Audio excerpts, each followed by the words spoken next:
Voici les 5 caractéristiques d'une mauvaise relation. Premièrement, nous avons l'absence de la réciprocité. Lorsque tu es dans une relation et qu'à tout moment, c'est toi qui essaies de joindre la personne et cette personne en retour ne cherche pas à te contacter ni à t'envoyer de messages, sache que tu es dans une mauvaise relation. Même si tu aimes cette personne et avec tout ton cœur, avec tous tes sentiments, mon frère, je suis désolé de te dire, mais tu es dans une mauvaise relation, puisqu'une relation doit être réciproque.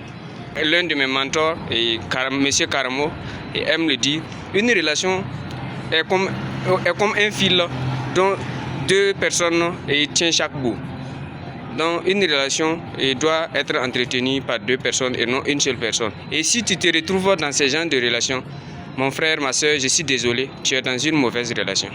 Deuxième caractéristique, nous avons le temps mis pour la réaction.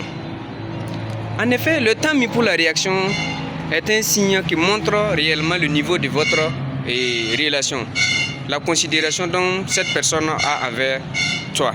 La considération dont cette personne t'accorde. Donc, lorsque tu te trouves dans une relation et qu'il se trouve que la personne dont vous êtes en relation est en accord, est réellement intéressée de cette relation, le temps que cette personne va mettre pour te répondre ne doit pas être très éloigné. Voilà, puisque tout n'est qu'une question de priorité. Lorsqu'une personne est intéressée, immédiatement lorsque tu l'envoies un message ou que tu appelles cette personne, tu vas voir que c'est automatique, à moins que cette personne soit occupée. Et malgré cette occupation, elle te dira, rappelle-moi à telle heure ou excuse-moi, je suis occupé, tu peux me rappeler à telle heure. C'est cette personne même qui va te donner des initiatives ou l'heure à laquelle tu pourras le joindre facilement afin que vous puissiez échanger. Et si tel n'est pas le cas, sache que votre relation n'est pas aussi pertinente. Je suis désolé de te le dire, mais malgré ton amour envers cette personne, tu es dans une mauvaise relation. Lorsqu'une personne te considère, quel qu'en soit son degré de préoccupation, cette personne aura toujours le temps pour toi. Troisième caractéristique, nous avons l'absence de respect.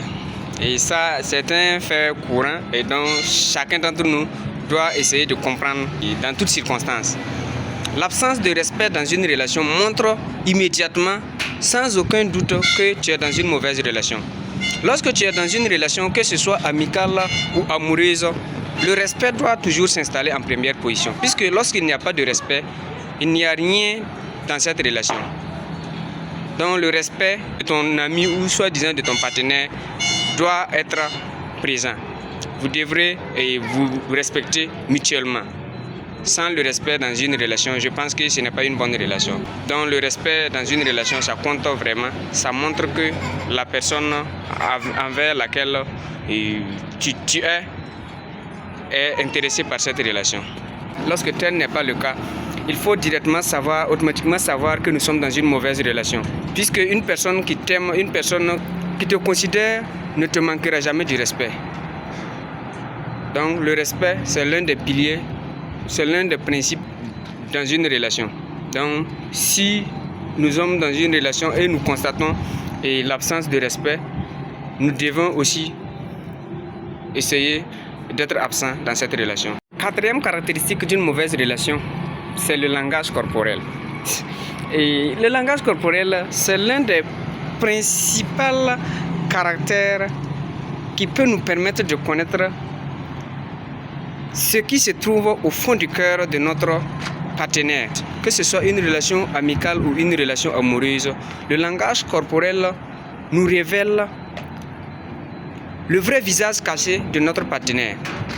Cette personne peut nous faire comprendre à travers sa bouche qu'elle est intéressée par la relation, mais à travers son corporel, il nous fera savoir si tel est vérifié, si ces affirmations sont réelles, puisque le corps est une masse d'énergie et cette énergie ne ment jamais. Cette énergie ne ment jamais, même si nous prétendons dire des choses contraires à travers la bouche, le langage corporel révèle toujours la vérité.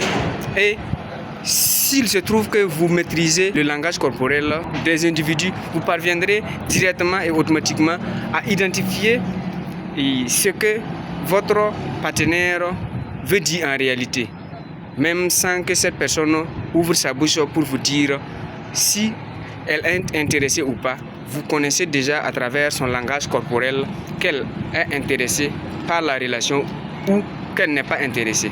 Donc le langage corporel est primordial et pour connaître une mauvaise relation ou soit une bonne relation. Pour terminer, cinquième caractéristique, nous avons l'absence de vérité. En réalité, la vérité c'est un pilier dans tout type de relation. Lorsque vous êtes dans une relation et qu'il n'y a jamais de vérité, personne ne se dit la vérité, je pense que vous êtes dans une mauvaise relation. Et il est temps de dissoudre cette relation. Puisque lorsqu'une relation est basée sur du mensonge, je pense que c'est une mauvaise relation et tu dois t'en débarrasser. Quelle qu'en soit ton affection ou ton amour envers cette personne ou quel qu'en soit ton lien avec cette personne, je pense que s'il y a du mensonge, c'est mieux que vous écartez. C'est la meilleure des solutions que je pense. Une relation doit être quelque chose de très valorisé. Lorsque tu es en erreur, je te dis mon frère, ma soeur, tu es en erreur, tu ne devrais pas faire telle chose ou telle chose. Voilà, et voici les 5 caractéristiques d'une mauvaise relation.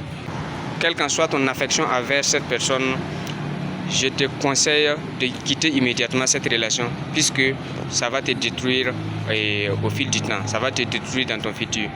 Donc si tu te retrouves dans quelques caractéristiques énumérées de ce type de relation, quitte immédiatement cette relation et continue ta vie. Et comme toujours, never give up. Œuvrons pour la meilleure version de nous-mêmes.